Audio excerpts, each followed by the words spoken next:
Subscribe to our YouTube channel and press the bell icon to get the latest updates.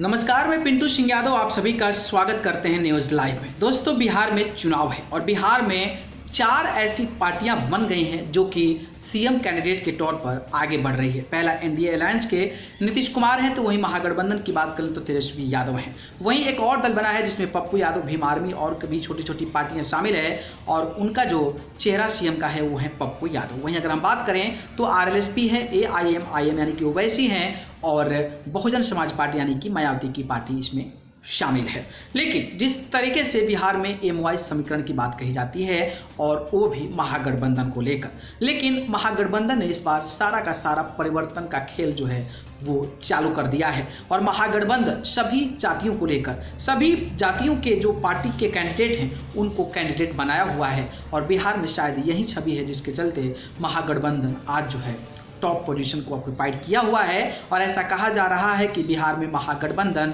भारी बहुमत के साथ जीत सकता है और वहां पर नीतीश कुमार की सरकार की विदाई हो सकती है। लेकिन अगर हम बात करें जिस तरीके से एमवाई समीकरण को साधा जाता है और बिहार में जो यादव और मुस्लिम का समीकरण है वो बेहद खास माना जाता है, क्योंकि सभी सीटों पर इस जातियों का काफ़ी बड़ा जनाधार है और ये जनाधार जिधर तरफ झुकता है जमाना उसी का बोलता है। और इसी को लेकर अब जो है ये तीसरी पार्टियां, जो चौथी पार्टियां बनी हुई है वो भी काफ़ी ज़्यादा चर्चा में है। जी हाँ, अगर हम बात करें तो एक और दल बना हुआ है जिसमें कि आरएलएसपी यानी कि राष्ट्रीय लोक समता पार्टी के जो सुप्रीमो उपेंद्र कुशवाहा हैं उनका नाम शुमार है। साथ ही उपेंद्र कुशवाहा के एआईएम के जो सुप्रीमो ओवैसी की जो पार्टी है एआईएम वो भी उपेंद्र कुशवाहा के साथ जुड़ी है। वहीं अगर हम बात करें तो दलितों की राजनीति करने वाली भारत बहुजन समाज पार्टी यानी कि मायावती जी भी उन्हीं के साथ अलायंस बनाई हुई है। और आप सभी को पता है कि उपचुनाव के दौरान जिस तरीके से ओवैसी की पार्टी यानी कि एआईएम जो है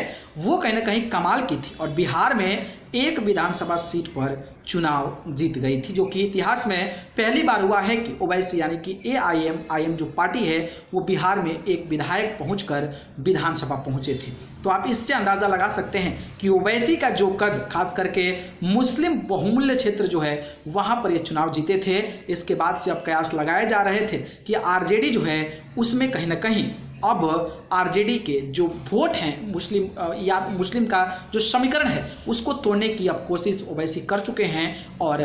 खास करके आरजेडी का नुकसान होगा, इसलिए ओवैसी जो है मैदान में कूद गए हैं। और इसको लेकर कयास ये लगाए जा रहे थे कि असदुद्दीन ओवैसी जो हैं वो राष्ट्रीय जनता दल में शामिल हो सकते हैं या फिर राष्ट्रीय जनता दल उन्हें शामिल कर सकती है, क्योंकि एक सीट जीतना बड़ी बात है, एक नई पार्टियों का दूसरे राज्य से दूसरे राज्य में जाकर चुनाव जीत जाना।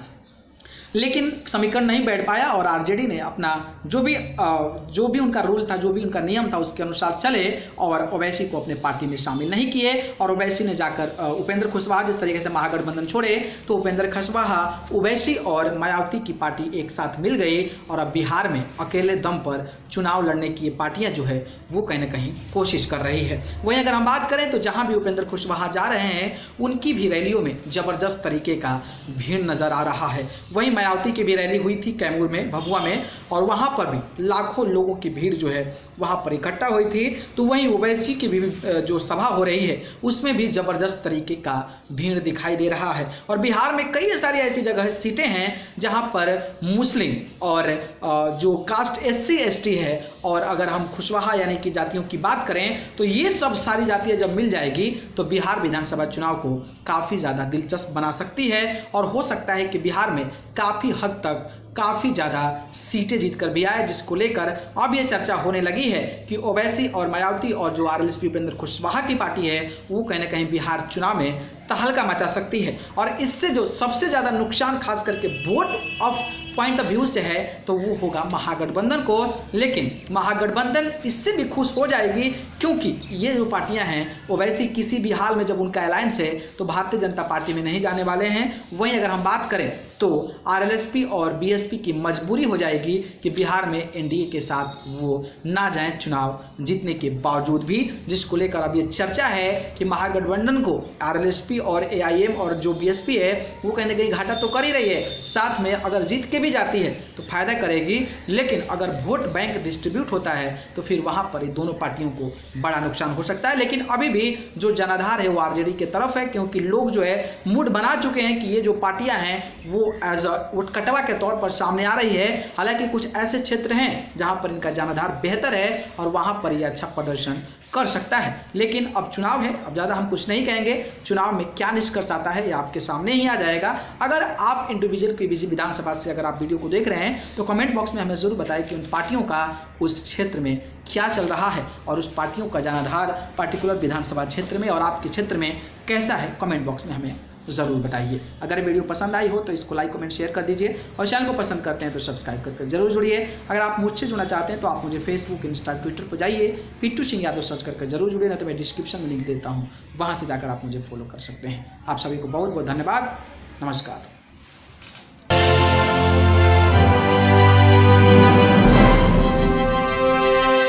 Subscribe to our YouTube channel and press the bell icon to get the latest updates.